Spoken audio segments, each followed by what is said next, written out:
Hello दोस्तों, welcome to my new video. आज के नए वीडियो का टॉपिक है छत्तीसगढ़ में जारी स्वास्थ्य विभाग में 64 पदों पर भर्तियों का नोटिफिकेशन। जैसा कि आप सभी को पता है, इसका डिटेल इन्फॉर्मेशन का वीडियो हमारे चैनल पर पहले से ही हमने प्रोवाइड करा रखा है। साथ ही कुछ कैंडिडेट का कमेंट आ रहा है कि इन पदों पर अप्लाई कैसे करना है, यानी ऑनलाइन अप्लाई प्रोसेस का एक वीडियो बना दीजिए। तो चलिए वीडियो स्टार्ट करते हैं। आज का वीडियो राष्ट्रीय स्वास्थ्य मिशन जिला कोरबा के 64 पदों पर आवेदन कैसे करना है, इसी के संबंध में होने जा रहा है। वीडियो स्टार्ट करने से पहले अगर आपको यह जो वीडियो हमने प्रोवाइड किया है थोड़ा सा भी हेल्पफुल लगता है तो एक लाइक करना मत भूलिएगा, क्योंकि आपके लाइक से ही हम मोटिवेट होते हैं और आपके एक लाइक का कोई फीस भी आपको नहीं देना पड़ता। तो फ्रेंड्स देखिए, ऑनलाइन अप्लाई लिंक हम आपको वीडियो के डिस्क्रिप्शन में प्रोवाइड करा देंगे। अप्लाई लिंक पर क्लिक करते ही आप कुछ इस प्रकार के इंटरफेस पर पहुंच जाएंगे, जहां आपको रजिस्ट्रेशन करने के लिए बोला गया है। तो देखिए, रजिस्ट्रेशन के पेज पे सबसे पहले आपका नेम पूछा गया है एज पर मार्कशीट। जैसा कि आपके 10th के रिजल्ट में आपका नेम मेंशन होगा, सेम उसी प्रकार यहाँ भी लिख लेना है, क्योंकि यही नेम आपको एप्लीकेशन के फॉर्म में आवेदक के नाम में भी देखने को मिलेगा। क्लियर। अब देखिए, जो इंटर मोबाइल नंबर है, इसी नंबर पर आपको ओटीपी आएगा, जिस ओटीपी को यहाँ एंटर करके आपको रजिस्टर कर लेना है। यदि आप पहले से ही रजिस्टर्ड हैं तो लॉगिन पर क्लिक करके एप्लीकेशन फॉर्म के पेज पर आ जाएंगे। कुछ इस प्रकार का इंटरफेस आपको देखने को मिलेगा लॉगिन होने के बाद, जिसमें आपको फॉर्म भरने के लिए इंस्ट्रक्शन दिया गया है।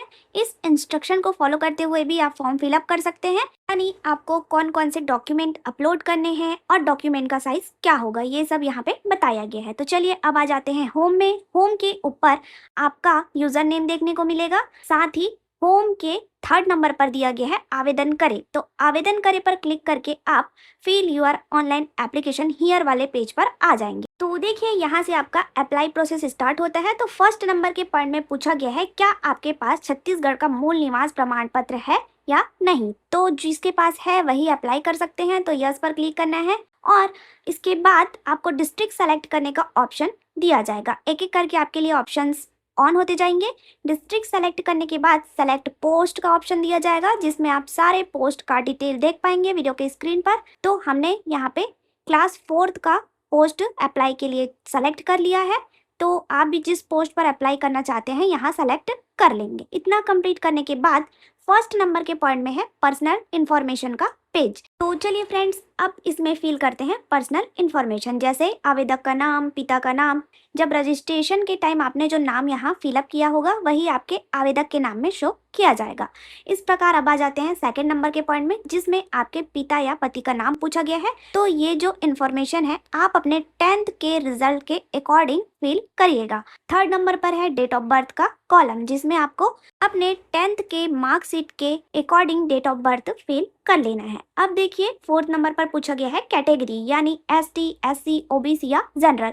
तो आप जिस भी कैटेगरी से अप्लाई कर रहे हैं अपना कैटेगरी यानी वर्ग सेलेक्ट कर लीजिएगा, जैसे हमने किया है OBC। क्लियर। अब देखिए, 5th नंबर पर पूछा गया है जेंडर, तो मेल फीमेल जो भी कैंडिडेट है यहाँ पे सेलेक्ट करने के बाद आगे बढ़ेंगे। 6 नंबर के पॉइंट में दिया गया है, क्या आप भूतपूर्व सैनिक हैं, अभ्यर्थी हैं। तो यदि आपके केस में लागू होता है तो यस और नो पर क्लिक कर सकते हैं। इसके बाद आगे पूछा गया है, क्या आपको शासकीय सेवा से बर्खास्त किया गया है, तो नो पर क्लिक कर देंगे और आगे बढ़ेंगे 8 नंबर के पॉइंट में, क्या आप दिव्यांग श्रेणी के अभ्यर्थी हैं। तो यहाँ पे ध्यान दीजिएगा, इन केस यदि हाँ है तो आपको दिव्यांगता का प्रकार और प्रतिशत भी यहाँ पर मेंशन करना होगा, क्योंकि ये दोनों ही आपसे ऑनलाइन अप्लाई करते समय पूछा जाएगा। क्लियर। और नहीं है तो नो पर क्लिक करके आगे आ जाएंगे 9th नंबर के पॉइंट में। तो अब बात करते हैं 9th नंबर के पॉइंट में पूछा गया है परमानेंट एड्रेस, यानी स्थायी पता और वर्तमान व्यवहार का पता। तो देखिए, ऐसे अभ्यर्थी जिनका दोनों ही एड्रेस सेम है वे परमानेंट एड्रेस डालने के बाद सेम एज एबो पर क्लिक कर देंगे, तो दोनों ही कॉलम में आपका सेम एड्रेस शो कर दिया जाएगा। और यदि इन केस दोनों ही एड्रेस अलग अलग है तो दोनों कॉलम में आप अपना स्थायी पता और पत्र व्यवहार का पता मेंशन कर लीजिएगा। इसके बाद विलेज, डिस्ट्रिक्ट, स्टेट में ऑल्सो छत्तीसगढ़ और पिन कोड में जो भी पिन कोड है मेंशन करने के बाद एड्रेस वाला कॉलम कंप्लीट हो जाएगा। Is that clear. तो चलिए अब आगे बढ़ते हैं।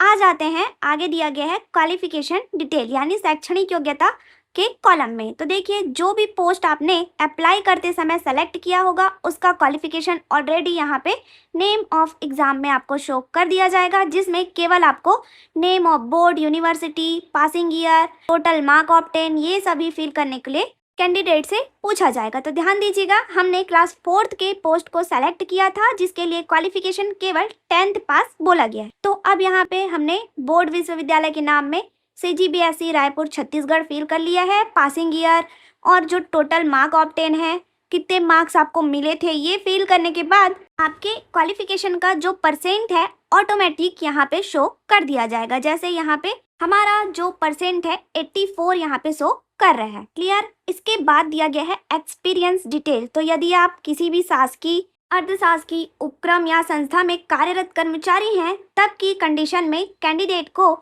यहाँ पे कब से कब तक कार्यरत थे, कार्यालय का नाम, पोस्ट का नाम, संस्था का नाम, ये सब फिल कर लेना है, जो कि बेसिक सा डिटेल है। ये आप फिल करने के बाद 4th नंबर पर यदि कोविड-19 के दौरान भी कार्यरत थे तो यस और नो पर क्लिक करके सेलेक्ट कर लीजिएगा। जो जो आप सेलेक्ट करेंगे वही यहाँ पे अपलोड करने का ऑप्शन आपको दिया जाएगा। देखिए कैंडिडेट का ये कमेंट था कि जो ऑनलाइन अप्लाई प्रोसेस है इसमें आपको डॉक्यूमेंट अपलोड करने के लिए नहीं बोला है, जो कि क्वालिफिकेशन का डॉक्यूमेंट है।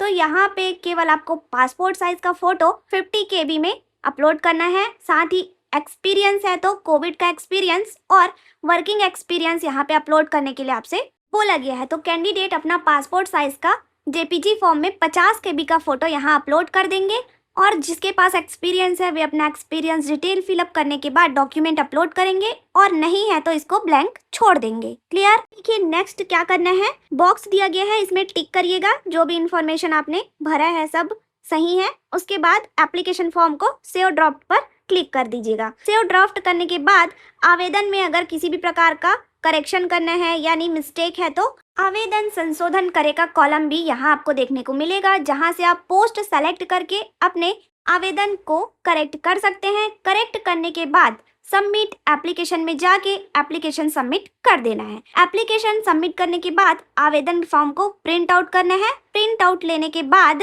फॉर्म के हार्ड कॉपी में आपको साइन करना होगा।